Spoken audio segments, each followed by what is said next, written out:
ನಮಗೆ ಇಡೀ ಕನ್ನಡ ಚಳವಳಿಗಾರರು ಕರ್ನಾಟಕದ ಕೆಲಸ ಮಾಡಿದಂಥವರಿಗೆ ನೀವು ಏನೇ ಮೊಕದ್ದಮೆಗಳಿದ್ದರೂ ಅದನ್ನು ತೆಗಿತೀವಿ ಅಂತ ಹೇಳಿದ್ರಿ.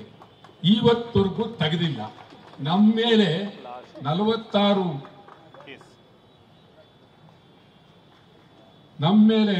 46 ಮೊಕದ್ದಮೆ ಇದೆ. ನನ್ನ ಮೇಲೆ, ಅವ್ರ ಮೇಲೂ 20 ಎಲ್ಲ ಇದೆ. ದಿನ ನಮಗೆ ಸಮನ್ ಕಳಿಸ್ತಾರೆ. ಇವತ್ತು ನಾನು ಸಮನ್ ತಗೊಂಡು ಬಂದೆ, ಅದು ನಿಮಗೆ ಕೊಟ್ಬೋಣ ಅಂತ. ಅದು ಯಾರು ಕೊಡ್ಬೇಕು? ನಾವು ಮುಖ್ಯಮಂತ್ರಿ ಅವ್ರಿಗೆ ಕೊಟ್ಬಿಡ್ಬೇಕು. ಅದನ್ನು ಸಮನ್ ತಗೊಂಡು ಬಂದೆ, ಆಯ್ತಲ್ಲ. ಯಾಕೆ ಸುಮ್ಮನೆ ಈ ಪೊಲೀಸ್ನವ್ರ ಕಾಟ ಬಹಳ ಕಷ್ಟ ಅಂದ್ರೆ ಕಷ್ಟ. ನೀವು ಒಂದು ಬಾರಿ ನಾವು ಗೋವಿಂದ್ ಅವರು, ಸರಿ, ಶೆಟ್ರು, ಪ್ರಭುಕಾಂತ್ ಶೆಟ್ರು, ಮತ್ತೆ ನಮ್ಮ ಶಿವರಾಮೇಗೌಡರು, ನಾವೆಲ್ಲ ಬೆಳಗಾವಿಗೆ ಬಂದು, ಬೆಳಗಾವಿ ಹೋಗ್ಲೇಬೇಕು ಅಂತ ಸಿಗ್ಗಾವಿ, ಅಲ್ಲಿ ಬೆಳಗಾವಿನಲ್ಲಿ ಆಗ IG ಇದ್ದವರು ಬರಬೇಡಿ, ಇಲ್ಲಿ ಬಹಳ ಗಲಾಟೆ ಇದೆ, ಅದು ಇದು ಅಂತಂದ್ರು. ನಾವು ಒಪ್ಪಲಿಲ್ಲ.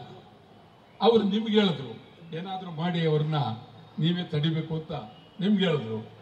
ನೀವೇನು ಹೇಳಿದ್ರಿ ಅಂದ್ರೆ, ಅವ್ರನ್ನ ಬಹಳ ಗೌರವವಾಗಿ ನೋಡ್ಕೊಳ್ರಿ ಅಂತ. ಗೌರವ ನೋಡ್ಕೊಳ್ಳಿ ಅಂತ ಅಂದ್ರೇನು? ಗೌರವವಾಗಿ ಹಿಡ್ಕೊಂಡು ಹೋಗಿ ಮಾತಾಡಿ ಅಂತ. ಸಿಗ್ಗಾವಿನಲ್ಲಿ ಎಲ್ಲ ಪೊಲೀಸ್ನವರು ಅವರೊಂದು ಹಾರ ಹಿಡ್ಕೊಂಡ್ಬಿಟ್ರು. ಹಾರ